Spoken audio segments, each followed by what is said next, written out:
जंग जो है वो शुरू हो गई है। कल पिछले 24 घंटों के दौरान काफ़ी सिचुएशन जो है वो बहुत ज़्यादा रही है गंभीर, और हमले दोबारा किए गए हैं।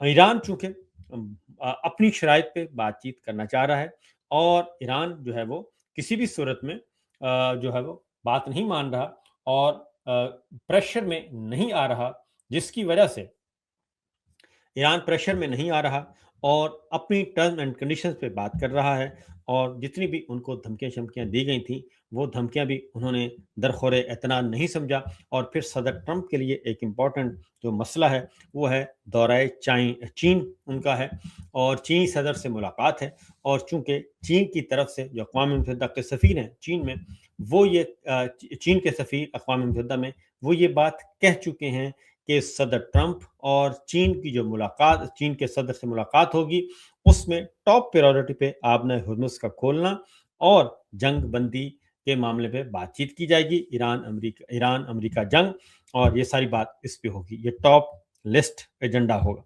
तो हुआ ये है कि कल हमला किया गया, और पहले ईरान क्योंकि उसकी नाकाबंदी की हुई है, तो यूएई की तरफ से ये कहा गया कि ईरान की जानब से 12 बैलिस्टिक मिसाइल, 3 क्रूज मिसाइल और 4 ड्रोन्स जो हैं वो नाकारा बना दिए गए।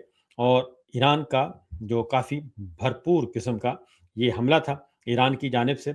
अमराती वजारत दिफा ने यह कहा, यूएई ने इन्हें कहा है, फजीरा के मुकाम पे जो इनकी आयल तनसीबात थी उसको निशाना बनाया गया है, और ये बहुत बड़ा हमला था जो कि किया गया। लेकिन वजारत दिफा यूएई उसने एक तो इसको खुल्लम खुला दहशतगर्दी कहा है, और उन्होंने कहा है कि ये खुली दहशतगर्दी है जो कि ईरान की तरफ से की गई है।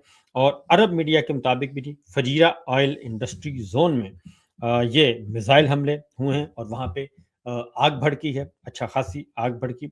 और फजीरा पेट्रोलियम इंडस्ट्रियल साइट पर हमले में 3 भारतीय शहरी भी जख्मी हो गए हैं। लेकिन यूएई का कहना है कि उन्होंने ये मिसाइल नकारा बना दिए, तो जाहिर है बहुत ज़्यादा मिसाइल जो है वो नकारा यकीनन बनाए गए होंगे। और इसराइल ने यूएई को जो दिया है दिफाई निज़ाम भी उनको इंस्टॉल करके दिया है, बैटरियां वैटरियां भी जो ला के दी हैं। तो इसलिए अब इसराइल और यूएई जो है वो अब मुश्तरका तौर पे ये हिस्सेदार हैं और पार्टनर हैं जो ईरान के खिलाफ।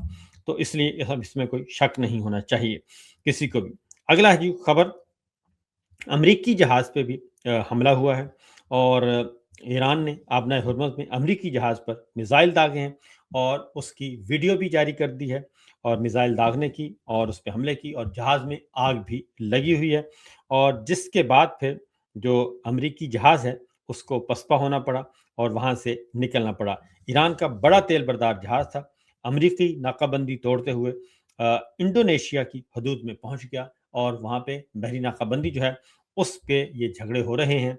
और ईरान का जो बड़ा तेल बर्दार जहाज था वो भी वहां से निकलने में कामयाब हो गया, और इंडोनेशिया की तरफ वो गामजन था, जो आखिरी इत्तला आने के मुताबिक। तो इस वक्त लड़ाई लड़ी जा रही है पानी में, समंदरों में, ईरान, अमेरिका, इसराइल की लड़ाई, और उसमें शामिल हैं यूएई। अलबत्ता अब जो बाकी मिडल ईस्ट के ममालिक हैं, कुवैत है, कतर है, ओमान है और सऊदी अरब है, वो इस लड़ाई से बाहर हो गए हैं। और अंदाज़ा यही है कि ईरान के साथ एक अंडरस्टैंडिंग हो चुकी है, और अब उस तरीके से नहीं आ रहे।